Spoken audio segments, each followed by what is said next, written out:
থাকতে পারবি না। আমার আল্লাহ পাক কোরআনে বয়ান করে বলেন, কুল্লু মান আলাইহা ফান ওয়া ইয়াবকা ওয়াজহু রাব্বুকা যুল জালালি ওয়াল ইকরাম।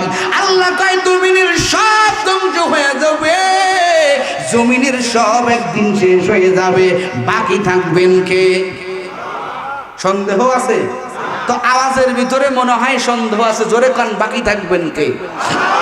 আরো জোরে বলেন কে?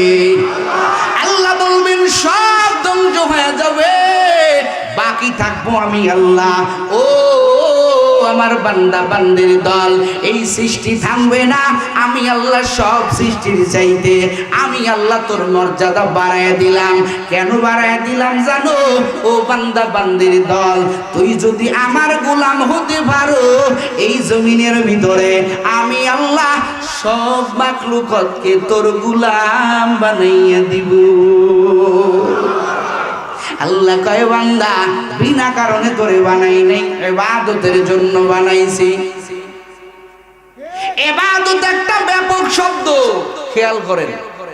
ইবাদত একটা ব্যাপক শব্দ। ইবাদতের ভিতরে মাদ্দা হলো আবদিয়াত। যেই বান্দার ভিতরে ইবাদত ঢুকে যায়, ওই বান্দা আবেদ হয়ে যায়। আল্লাহু আকবার বলেন। ওই বান্দা বান্দা হয়ে যায়, ওই বান্দা আল্লাহ পাকের আবেদ হয়ে যায়। আল্লাহ পাক বান্দাকে বলেন, বান্দা তুই যখন আমি আল্লাহর ইবাদতের বৈশিষ্ট্যটা ঢুকায় দিবে, আমি আল্লাহর বিধানটা ঢুকায় দিবি, ও আমার বান্দা বান্দি, তখন তুই আমি আল্লাহর আবেদ হয়ে যাবি, তুই আমি আল্লাহর হয়ে যাবি, আর আমি আল্লাহ তোর হয়ে যাব। যেই ব্যক্তি আমার আল্লাহরে পাইবে, মাল্লাহুল মাওলা, যেই ব্যক্তি আমার মাওলার পেয়ে যাবে, যেই ব্যক্তি আমার মালিককে আয়ত্ত করে নিবে, বন্ধু বানাইয়া নিবে, ওই বান্দার চিন্তা নাই। আমার আল্লাহ কয়, বান্দা সব কিছু তোর হয়ে যাবে। ওই আকাশ থেকে পাখিরে ডাক দিবি, ওই পাখিটা তোর কাছে আসিয়া বসবে। আসমান থেকে যাকে ডাক দিবি, ওই জিনিসটা তোর হয়ে যাবে, তুই যদি খাঁটি আমি আল্লাহর গোলাম হতে পারো। সুবহানাল্লাহ বলেন। ভাইয়ারা আমার, বাদশা হারুন আর রশিদ, কথায় কথা মনে আসলো। বাদশা হারুন আর রশিদ এর এক সন্তান ছিল। বাদশাহীর সন্তান তো বাদশাহী ভাবে চলবে। লম্বা কথা, আমি একটা জিনিস বোঝানোর জন্য। বাদশা হারুন আর রশিদ বিশাল নদীমন্দির মালিক। তার সন্তানটা সালার চট গাই দিয়া কবরের পাশ দিয়া দিয়া ঘোরে।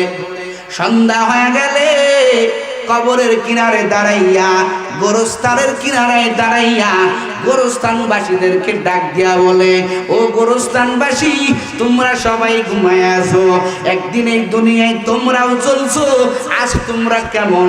এত ডাকি, একটা ডাকের তো সাড়া দাও না, চিরতরে ঘুমায় গেলা। আমি তো ওই কবরপুরের যাত্রী। এই বিভিন্ন কথা বলে বলে আল্লাহর বান্দা কান্না করতেন। বাদশার সন্তান সালার চট পড়ে ঘোরে। মন্ত্রীদের চোখের ভিতরে পড়ে গেল। খেয়াল করেন, মন্ত্রীদের চোখের ভিতরে পড়ে গেল। এক পর্যায়ে মন্ত্রীরা বাদশার কাছে নালিশ জানাইয়া দিলেন, ও বাদশা হারুন আর রশিদ, শুনেন, আপনার সন্তান তো পাগলের মতো চলে, আপনার সম্মান থাকবে না, আপনার মান মর্যাদা থাকবে না, আপনার সন্তানে বুঝান। বাদশা হারুন আর রশিদ এই কমপ্লেনটা শুনিয়া সন্তানের ডাক দিলেন, ও আমার আদরের সন্তান, তোমার কি কোনো কিছুর অভাব পড়েছে? কেন তুমি এমনি চলো, কেন তুমি এমনি চলো? সন্তান ডাক দিয়া কয়, বাবা আমি এমনি চলি কারণ এই দুনিয়া আমার ভালো লাগে না, কারণ এই দুনিয়ায় আমরা কেউ চিরস্থায়ী থাকবো না। দুনিয়ার রাজা বাদশাহী আমার কাছে ভালো লাগে না। আমি হলো কবর উপরের যাত্রী, ওই কবরে আমারই ঢুকতে হবে। ও ও আমার আব্বা জান, আমি এই জন্য কবরের ফিকির নিয়ে ঘুরি, আমি কবরের চিন্তায় বেবুর। এবার বাদশা নামদার কয়, এই চিন্তা করিয়া তুমি তো ঘরের ভিতরে থাইকাও করতে পারো, এভাবে কেন পাগলের মতো করো? বলে জানেন আমার আব্বা, আমার আল্লাহ আমাকে কতটুকু মোহাব্বত করে আপনি কি শুনতে চান নাকি দেখতে চান? বাদশা হারুন আর রশিদ বলে, সমস্ত মন্ত্রী পরিষদ ওখানে উপস্থিত। বাদশা হারুন আর রশিদ বলে, একটু দেখা কি পাইছো এভাবে চলিয়া। আস্তে আস্তে বাদশা হারুন আর রশিদ ডাক দিয়া বলে, কি পাইছো এভাবে চলিয়া? আব্বা দেখবেন? বলে হ্যাঁ, আল্লাহর বান্দা হারুন আর রশিদের সন্তান গাছের ডালের দিকে ইশারা করেছে একটা পাখি। পাখিরে ডাক দিয়া কয়, রে পাখি, তুই যার গোলাম আমিও তার গোলাম, তুই যদি যার তার গোলাম আমিও তার গোলাম। ও পাখি রে, আমি আমার আল্লাহর গোলাম হইয়া তোরে গোলাই, আয় আয় আমার কাছে চলে আয়। পাখি রে ডাকতে দেরি করেছে আল্লাহর বান্দা ওই হারুন আর রশিদের সন্তানের ডাক দিতে দেরি, গাছের ডালের পাখিটা ওই সন্তানের কাঁধে আসতে বসতে দেরি করে না। মাল্লাহুল মাওলা ফালাহুল কুল, তুমি আল্লাহর হয়ে যাও, সব কিছু আল্লাহ পাক তোমার গোলাম বানিয়ে দিবেন। সুবহানাল্লাহ বলেন। আজকে আমরা নেতার গোলাম হয়েছি, আজকে আমরা বইয়ের গোলাম হয়েছি, আজকে আমরা সন্তানের গোলাম হয়েছি, আজকে আমরা মেম্বারের গোলাম, চেয়ারম্যানের গোলাম। সব গোলামতি আমার সুজা, সব গোলামতি আমার ঠিক, কিন্তু কপাল বড় খারাপ, আমরা আল্লাহর গোলাম হতে পারি না। কথা কোন ঠিক না? আমরা আল্লাহর গোলাম হতে পারি নাই, যার কারণে জমিনে এত দোয়া দেখা যায়, দোয়া ঠিকই হয় কিন্তু আরশে আজিমে দোয়াটা পৌঁছায় না, কারণ আমাদের ইবাদতটা ইবাদতের মতো হইতেছে না, আমরা আল্লাহর গোলাম হতে পারি নাই। কথা কোন ঠিক না বেঠি? আল্লাহর গোলাম হতে পারি নাই আমরা। আল্লাহর গোলাম হলে ওই 313 জন বদরি সাহাবী, যেই 313 জন বদরি সাহাবীর তরবারির কাছে না ছিল তরবারি, না ছিল ঘোড়া, না ছিল অস্ত্র শস্ত্র, ওই বেঈমান কাফেরদের 1000-এর মোকাবেলায় আমার আল্লাহ ওই 313 জন বদরি সাহাবীদেরকেই আমার আল্লাহ যথেষ্ট বানায় দিয়েছেন। কথা কোন ঠিক না বেটি? হে নবীর উম্মতের দল, এই জন্য গোলাম যদি হতে চাও আগে কার গোলাম হতে হবে? আস্তে কেন জোরে বলেন? আল্লাহর গোলাম হও রে যুবক। এখন তুমি তোমারে প্রশ্ন করো, আমি নাইমুজ্জামান আমারে প্রশ্ন করি, না না না, আমি তো আল্লাহর গোলাম হতে পারি নাই। প্রশ্ন করলাম, আমার বিবেক আমারে বলে দেয়, রে নাইমুজ্জামান, তুমি তো আল্লাহর গোলাম হতে পারো নাই। আল্লাহর গোলাম ছিলেন কারা? যারা আল্লাহর জান্নাতি সুসংবাদ পাওয়ার পরও একদিনের তাহাজ্জুদ ছুটে নাই, একদিনের ইবাদত ছুটে নাই, আর তোমার পরতে পরতে গুনার অভাব নাই, এরপরেও তোমার চোখে পানি নাই। এরে নবীর উম্মতের দল, আমার আল্লাহ কোরআনে বয়ান করে বলেন, এরে বান্দা, এই জমিনে খেলতামাশার জন্য তোরে বানাই নাই। আল্লাহ কয়, ওয়া মা হাযিহিল হায়াতুদ দুনিয়া ইল্লা লাহবু ওয়া লাইব ওয়া ইন্নাদ দারাল আখিরাতা লাহিয়াল হায়াওয়ান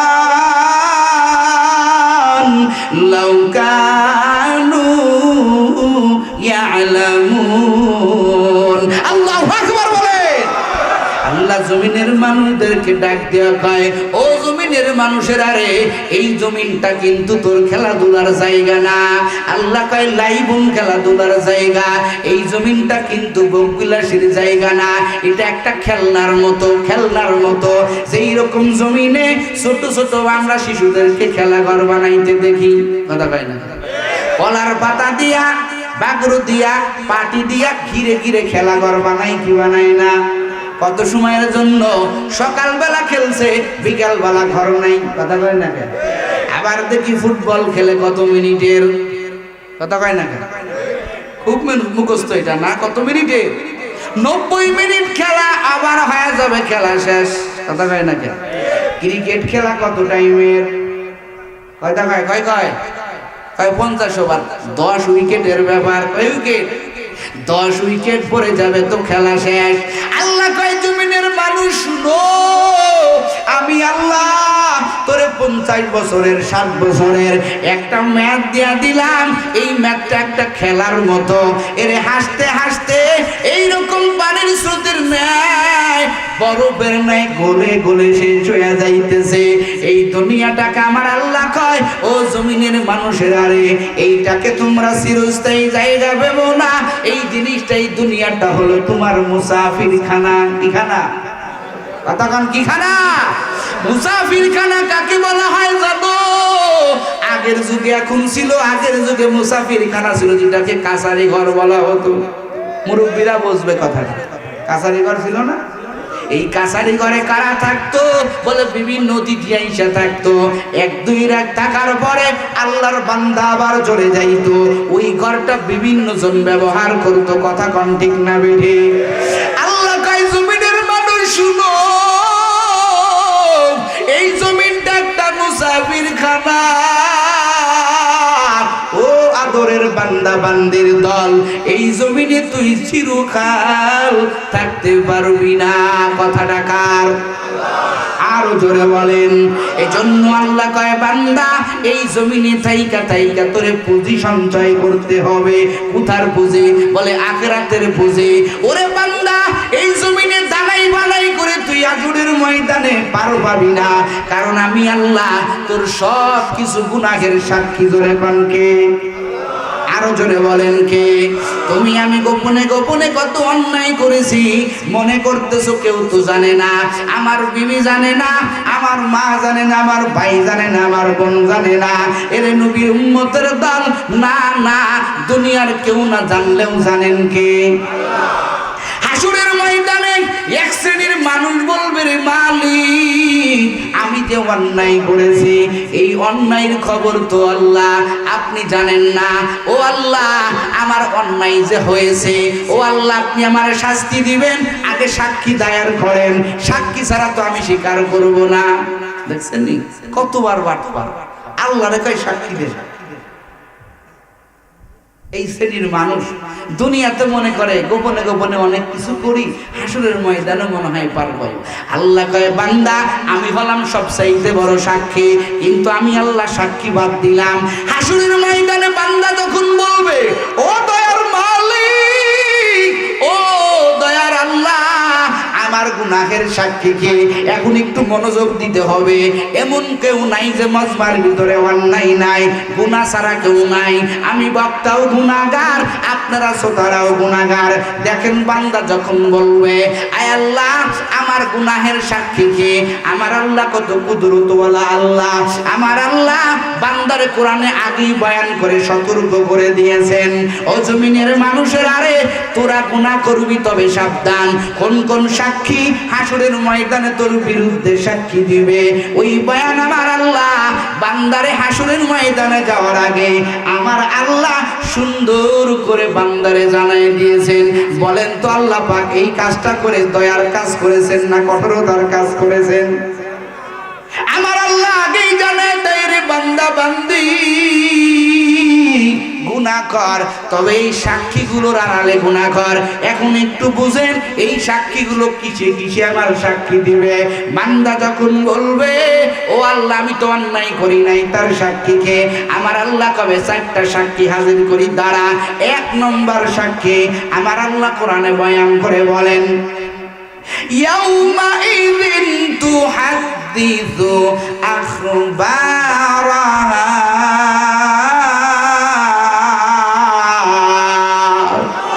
বিআন্না রাব্বাকা আওহা লাহা।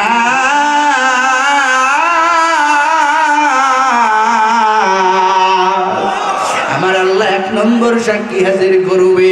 ও জমিনের মানুষের, আরে যেই জমিনের উপর দিয়া তুমি চলাফেরা করেছো, আমার আল্লাহ জমিনে ডাক দিবে, বলেন তো বাবা যেখানে আপনি আমি অন্যায় করেছি আল্লাহর জমিন ছিল কি ছিল না?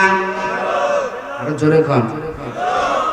জমিনের জন্য এত বাহাদুরি করো রে মুমিন আমার আল্লাহ হাসরের ময়দানে আমার আল্লাহ জমিনকে এক নম্বর সাক্ষী মানবেন জমিন হাজির করবেন আমার আল্লাহ পাক বলবেন এরে জমিন তোর জবানটা খুলে দে ও শেরপুরের মুসলমান আমার আল্লাহ প্রশ্ন করতে দেরি তুমি আল্লাহর গোলাম না হতে পারো তুমি যেই জমিনটারে তোমার তোমার বলো জায়গায় জায়গায় যায় বলো ও দুনিয়ার মানুষেরা এই জমিটা আমার এই জমিটা আমার এই জমিটা আমার আসলে জমিন তোমার আপন না ওই হাসরের ময়দানে আমার আল্লাহর কথা শুনিয়া জমিন বলবে রে মালিক ও দয়ার আল্লাহ তোমার বান্দা আমি জমিনের উপরে দাঁড়াইয়া এই অন্যায় করেছে সঙ্গে সঙ্গে তোমার গুনার বিষয়টা ফাঁস হয়ে যাবে বলেন তো জমিন যদি সাক্ষী দেয় আমাদের কোনো কথা আর থাকেনি কথা থাকেনি জমিনের উপরে দাঁড়াই তো তুমি গুনাহ করেছো আল্লাহ কয় বান্দা এখানেই শেষ না তোর আরো সাক্ষী লাগবে দাঁড়া আমি আল্লাহ হাজির করতেছি আমার আল্লাহ আগাব বার্তা দিয়া বলে দেয় বনিয়া তোমরে সাবধানে গুনাহ করবি ও বান্দা এই সাক্ষীগুলোর থেকে আড়ালে যাইয়া যদি গুনাহ করতে পারো তাহলে করিও আপনারা যারা এখানে আছেন গুনাহ করতে যারা অভ্যস্ত আছেন যাদের অভ্যাস আছে আজকের থেকে বুঝবেন এই সাক্ষীগুলো আপনি আপনার কাছে আছে কিনা আমার আল্লাহ দ্বিতীয় নাম্বার সাক্ষী হাজির করবেন আমার আল্লাহ কোরআনে আগাম মেসেজ দিয়ে দিয়েছেন আল্লাহ কয় আল ইয়াউমা আকমালতু লাকুম দীনাকুম আল্লাহ পাক রব্বুল আলামিন বলেন আল্লাহ পাক কোরআনে সূরা ইয়াসিনের ভিতরে বয়ান করে বলেন আল্লাহ পাক বলেন যেই হাত দিয়া এত বাহাদুরি করো যেই চোখ দিয়া এত বাহাদুরি করো এই সব অঙ্গ প্রত্যঙ্গ আমার আল্লাহ হাসরের ময়দানে ডাক দিয়া করবে ও হাত তোর জবানটা খুলে দে এ চোখ তোর জবানটা খুলে দে এই শেরপুরের মুসলমান আমার আল্লাহ বলতে দেরি এই হাত চোখ কান নাক সমস্ত অঙ্গ জবান খুলে যাবে হাত দ্বারা যেই অন্যায়গুলো করেছেন চোখ দিয়া মোবাইলের যেই গুনাহগুলো করেছেন বেপরদা নারীর দিকে তাকাইছেন ও পর্দার আড়ালের আম্মা জানলা শুনো আমার আল্লাহ প্রশ্ন করতে দেরি তোমার আমার অঙ্গ যেই চোখের সমস্যার কারণে তুমি কত জায়গায় দৌড়াইছো হাতে সমস্যা ভেঙে গেছে তুমি হাতটা সারানোর জন্য কত জায়গা দৌড়াইছো আমার আল্লাহ হাসরের ময়দানে তোমার গোটা অঙ্গকে আমার আল্লাহ প্রশ্ন করার সাথে সাথে সব অঙ্গ আমার আল্লাহর পক্ষ নিয়ে বলবে ও দয়ার মালিক ও দয়ার আল্লাহ তোমার বান্দা আমার দ্বারা এই অন্যায় করেছে বলেন তো বাঁচার উপায় আছে নিজের হাত যেখানে গুনাহ করছি হাত ছিল না নাকি হাত খুলে রেখে গেছে ছিল না চোখ ছিল কি ছিল না সব অঙ্গের জবান খুলে যাবে ও শেরপুরের মুসলমান এখানেই তো শেষ না আমার আল্লাহ 3 নম্বর সাক্ষী হাজির করবেন আমার আল্লাহ কোরআনে বয়ান করে কয় কিরামান কাতিবিনা ইয়ালামুনা মা তাফআলুন আল্লাহ পাক রব্বুল আলামিন দুজন ফেরেশতা আমাদের দুই কাঁধে বসায় রাখছেন দুই ফেরেশতারে আমার আল্লাহ বলবে ও ফেরেশতার দল বল বল আমার বান্দা কোন কোন অন্যায় করেছে আল্লাহর প্রশ্ন করতে দেরি ফেরেশতারা জবাব দিতে দেরি না ও আল্লাহ তোমার বান্দা এই অন্যায় করেছে 4 নম্বর সাক্ষী আমার আল্লাহ হাজির করবেন শেরপুরের মুসলমান আমার আল্লাহ পাক বলবেন ও ফেরেশতার দল ওয়া ইদাস সাহুফু নুশিরাত এই বান্দার আমলনামা খুলে দিয়ে আমার আল্লাহ পাক বলবেন ইকরা কিতাবাকা কাফা বিনাফসিকাল ইয়াউমা আলাইকা হাসিবা আল্লাহ পাক বলবেন রে বান্দা বিনা কারণে তোরে শাস্তি দিব না এ বান্দা তুই পর কি অন্যায় করেছো বলেন তো এই সাক্ষীগুলো যদি আমার আল্লাহ হাজির করে এরপরে কি আমাদের আর কোনো কথা থাকবে এখন তো আমরা সবাই একটা চিন্তায় পড়ে গেলাম, আমি বক্তা চিন্তায় পড়ে গেলাম, আপনারা চোদারা চিন্তায় পড়ে গেলেন। যেহেতু গুনাহ ছাড়া কেউ নাই, কোনো বান্দা কি আছেন হাত তুলে বলতে পারেন আমার জীবনে কোনো গুনাহ নাই, আমি তারা একটু দেখব, তার হাত জড়ায় ধরে আমি দোয়া নেব? কেউ আছেন? একজন বান্দা দাঁড়ান যে হুজুর আমার জীবনে কোনো গুনাহ নাই, একজন দাঁড়ান, আছেন? কতক্ষণ আছেন? কেউ নাই। এখন সাক্ষী তো মজবুত সাক্ষী নাকি ঘুষ দিয়া পার পাওয়া যাবে? কথা হয় নাকি? দুনিয়ায় তো মার্ডার করে ঘুষ দিলে পার পাওয়া যায়। এই যে সাক্ষীর কথা বললাম, এগুলো কোনো ঘুষ দেওয়ার সিস্টেম আছে? আমার আপন সব, এই হাত আমার বিরুদ্ধে কথা বলবে, এই চোখ আমার বিরুদ্ধে কথা বলবে, সাক্ষী বড় মজবুত। ও শেরপুরের মুসলমান, আল্লাহ পাক জানেন আমার বান্দা একটা ভেড়া জায়গায় পড়ে যাবে, চিপায় পড়ে যাবে। আল্লাহ ডাক দিয়া কয়, রে বান্দা, গুনাহ যারা করছো সুসংবাদ শুনো। কুল ইয়া ইবাদিয়াল্লাযীনা আসরাফু আলা আনফুসিহিম লা তাকনাতু মির রাহমাতিল্লাহ ইন্নাল্লাহা ইয়াগফিরুয যুনুবা জামিআ ইন্নাহু হুয়াল গফুরুর রহিম। জোরে জোরে কোন সুবহানাল্লাহ।